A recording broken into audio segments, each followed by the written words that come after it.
ASEC for Swine and Poultry, Dante Palabrica. ASEC, magandang umaga po. Magandang umaga sa inyo sa 100%. Opo, ASEC, mabilisan na lang po. Medyo kinakapos kami ng oras. Ano po yung mga programang gagawin natin? Kasi dito, sabi magpapatupad tayo ng mga checkpoint para ho mabawasan at hindi makapag-ikot yung mga apektado ng ASF. Oo, tatlo ang programa ngayon papatupad ng DA. Una, yan checkpoint para maiwasan ang pagkalat ng ASF. At ito'y nakatalaga sa mga strategic choke point. Number 2 ay yung bakuna ng ASF na pwede nating iturok na binigyan ng monitored release ng FDA. At kasama natin ang mga stakeholders na titingin kung ito ay umiepekto. At pangatlo, pag-i-improve ng indemnification fee sa mga baboy na papatayin dahil sa ASF. Opo.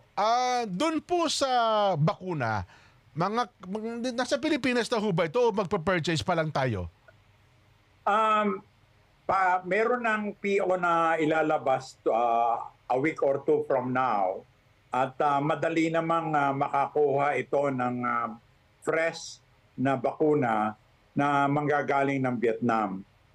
Meron tayong budget na 350 million dito. 300 million sa bakuna, 50 million sa logistics. So, once na maayos namin ang papeles, dahil dadaan pa ito sa mga proseso ng gobyerno, ay pwede na naming i-controlled release, especially sa mga affected na area. Sa mga pangalawa po naman sa pahagi ng checkpoint, may kakayahan daw ho ba yung mga tao natin na may dumaan na baboy, mache-check nila kung ito ba ay positibo o hindi, ASEC? Yes, alam mo, mga trained official ng BAI ang nandoon. Opo. At kasama pa ang LGU ng mga magagaling din. At para wala nang pumalag naman na biyahero, ay sinamahan pa natin ang pulis. At kapag ka nakita, madali mo naman makikita mga baboy na may sakit o maski manok.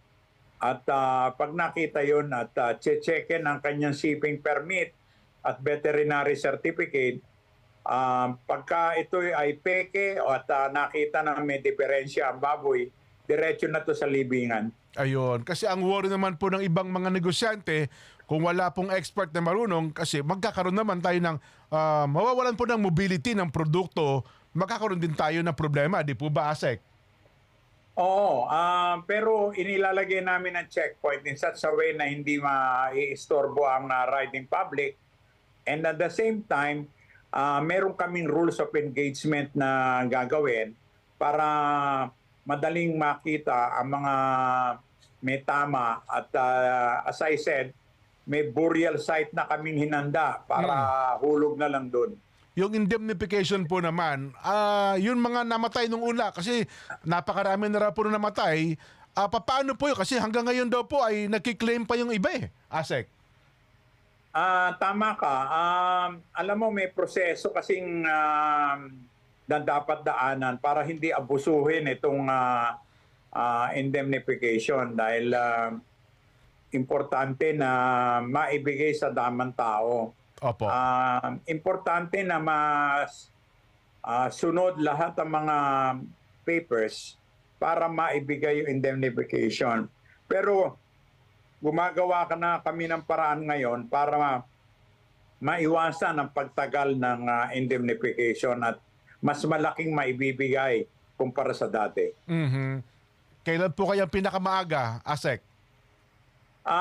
Hindi ko maibibigay kasi ang problema rito yung mga papel, no? Opo. At sa banda ng mga Bureau of Animal Industry sa DA, madali naming magawa 'yon. Pagdating naman sa baba, importante na maiayos lahat ng mga papel. Hindi ko masasabi as of now kung paano namin kung gaano katagal. Pero Opo. hindi pinababayaan ng DA ang kanyang trabaho para maibigay ito ng mas maaga. Opo. Kasi minsan daw po, sertifikasyon ng barangay, etc.